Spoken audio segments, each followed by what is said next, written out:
నిన్న ఆంధ్ర ప్రాంతానికి సంబంధించినటువంటి ఇరిగేషన్ మంత్రివర్యులు నిమ్మల రామానాయుడు గారు మాట్లాడడం జరిగింది. ఆయన మాట్లాడుతూ చంద్రబాబు నాయుడు గారు చాలా గొప్పవారు, వారిది చాలా పెద్ద మనసు, తెలంగాణలో ఉన్నటువంటి ప్రాజెక్టుల మీద చంద్రబాబు నాయుడు గారికి ఎటువంటి ఇబ్బంది లేదు, బనకచెర్ల ప్రాజెక్టు వల్ల తెలంగాణ ప్రాంతానికి నష్టం లేదు అని పదే పదే నొక్కి చెప్పేటటువంటి ప్రయత్నం వారు చేయడం జరిగింది. ఇవాళ రెండు విషయాలు తెలంగాణ ప్రజలకు ఖచ్చితంగా తెలియాల్సినటువంటి అవసరం ఉన్నది. వారు రామానాయుడు గారు మాట్లాడుతూ ఇంకో మాట కూడా అన్నారు, కేసీఆర్ గారే ఒప్పుకున్నారు గోదావరి నది నీళ్లు ఆంధ్ర గవర్నమెంట్ తీసుకెళ్లడానికని.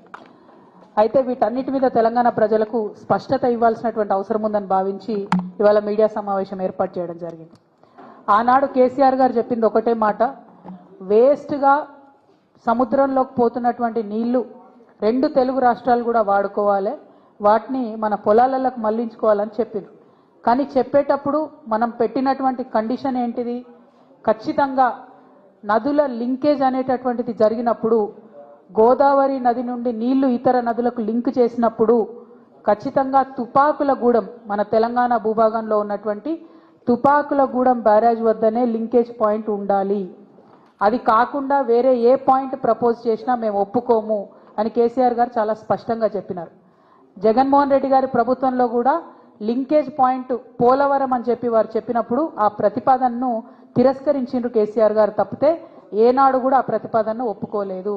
ఎందుకంటే గోదావరి నీళ్లు కృష్ణకి ఆ తర్వాత కావేరికి కలిపేటటువంటి, పెన్నాకి అక్కడి నుంచి కావేరికి కలిపేటటువంటి ప్రతిపాదన ఏదైతే ఉందో అది ఒకవేళ కేసీఆర్ గారు చెప్పినట్టు తుపాకులగూడెం దగ్గర జరిగితే మన వరంగల్కి, మన సూర్యాపేటకి, మన నల్గొండకి, ఖమ్మంలో కొంత భాగానికి, మహబూబాద్ జిల్లాకి, అట్లానే ఇప్పుడు ముఖ్యమంత్రి గారు ప్రాతినిధ్యం వహిస్తున్నటువంటి ఉమ్మడి మహబూబ్ నగర్ జిల్లాకి, కంప్లీట్ రంగారెడ్డి జిల్లాకి, ఇప్పుడు మనం మూసీ ప్రక్షాళన కోసం చూసేటటువంటి ప్రాజెక్ట్కి అన్నిటికీ కూడా గోదావరి నీళ్లు మనకు పుష్కలంగా లభించేటటువంటి ఆస్కారం ఉంటుంది. మరి అక్కడ కాదని పోలవరం దగ్గర కనుక ఈ లింకేజ్ పాయింట్ పెట్టుకున్నట్టయితే ఇప్పుడు నేను చెప్పినటువంటి ఈ ప్రాంతాలన్నిటికీ కూడా తరతరాలకు తీరని అన్యాయం జరుగుతుంది. కాబట్టి ఎట్టి పరిస్థితుల్లో గోదావరి నీళ్లను కృష్ణాకి, పెన్నాకి, కావేరికి అనుసంధానం చేసేటటువంటి ప్రాజెక్టు లింకేజ్ పాయింట్ తుపాకులగూడెంలోనే ఉండాలని చెప్పి తెలంగాణ ప్రజలందరి తరఫున కూడా నేను డిమాండ్ చేస్తా ఉన్నాను. అదేవిధంగా మరి ఇవాళ చంద్రబాబు నాయుడు గారు బీజేపీ గవర్నమెంట్లో ఎన్డీఏలో భాగస్వామ్యంగా ఉన్నారు కాబట్టి వారి యొక్క ప్రాబల్యాన్ని వాడి వారు చాలా తెలివిగా ఇది గోదావరి కృష్ణా లింకేజ్ అని చెప్పకుండా గోదావరి కావేరి, గోదావరి పెన్నా లింకేజ్ అని చెప్పి 60% నిధులు కేంద్ర ప్రభుత్వం నుండి తెచ్చుకుంటున్నారు. ఆయన చంద్రబాబు నాయుడు గారు వాళ్ళ ప్రాంతానికి లాభమయ్యే పనిచేస్తున్నారు. మన రేవంత్ రెడ్డి గారేమో ఫ్లైట్ మోడ్ సీఎంగా ఢిల్లీకి పోవడం రావడం తప్పితే కనీసం మరి కేంద్ర ప్రభుత్వం నుంచి ఎట్లా నిధులు చేపట్టాలి, ఎట్లా తీసుకురావాలి, ఎట్లా తుపాకులగూడెం దగ్గరికి మార్చుకోవాలి ఈ పాయింట్ అని మాట్లాడతలేరు.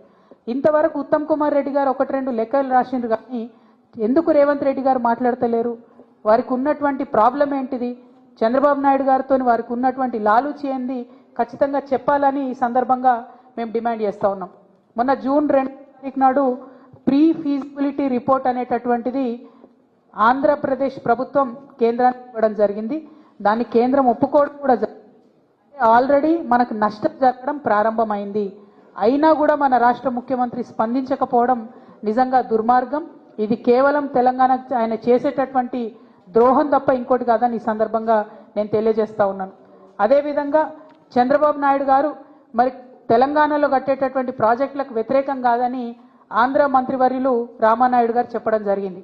రామానాయుడు గారికి నేను ప్రత్యేకంగా గుర్తు చేస్తా ఉన్నాను, మేము తెలంగాణలో పాలమూరు రంగారెడ్డి కట్టుకున్నప్పుడు, కాళేశ్వరం ప్రాజెక్టు కట్టుకున్నప్పుడు మీరు పుంకానుపుంకలుగా ఆనాడు చంద్రబాబు నాయుడు గారు అధికారంలో ఉన్నప్పుడు కేంద్ర ప్రభుత్వానికి లేఖలు రాసిన విషయం రామానాయుడు గారు గుర్తుపెట్టుకోవాలి. మీరు సీనియర్ సభ్యులు, ఇదివరకు కూడా ఎమ్మెల్యేగా ఉన్నటువంటి వారు, మీరు దయచేసి ఆ ఉత్తరాలన్నీ కూడా చూసుకోండి. చంద్రబాబు నాయుడు గారు సుప్రీంకోర్టులో కూడా మాకు వ్యతిరేకంగా కేసు వేసిండ్రు. కొత్త ప్రాజెక్టులు కట్టుకుంటే, కొత్త ప్రాజెక్టులు కాదు పాత చిన్న ప్రాజెక్టులు కల్వకుర్తి, భీమా, నెట్టెంపాడు లాంటి ప్రాజెక్టుల స్కోప్ పెంచుకుంటే కూడా ఆయన సుప్రీంకోర్టులో కేసు వేసిండ్రు. తుమ్మిళ్ళ ప్రాజెక్టు కడుతుంటే కూడా ఆర్డీఎస్ దగ్గర ఇంకేమీ కూడా మీరు ప్రాజెక్టులు చేయొద్దని చెప్పి ఆయన కేసు వేసినటువంటి వ్యక్తి. అదే మీ ఆంధ్రలో ఉన్న సుంకేష్లను మాత్రం మీరు పెంచుకున్నారు, మా తుమ్మిలను మీరు పెంచుకోనియలేదన్న విషయం తెలంగాణ ప్రజలు, ముఖ్యంగా మహబూబ్ నగర్ ప్రజలైతే మర్చిపోయే ప్రసక్తే లేదు. మహబూబ్ నగర్ నల్లమల్ల బిడ్డనని చెప్పుకునేటటువంటి ఈ చీఫ్ మినిస్టర్ గారు మరి నల్లమల్ల పులిబిడ్డ అని చెప్తారు.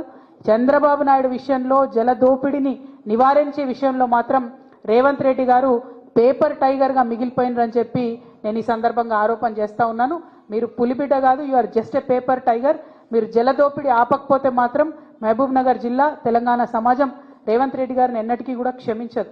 ఇవాళ ఈ బనకచెర్ల లింకేజ్లో భాగంగా ఆంధ్ర ప్రాంతంలో బొల్లపల్లి అనేటటువంటి ఏరియాలో 150 టీఎంసీలతోని ఒక ఆర్టిఫిషియల్ రిజర్వాయర్ని కడతా ఉన్నారు. దీనివల్ల నల్లమల్ల ఫారెస్ట్ కూడా మునిగిపోతా ఉన్నది.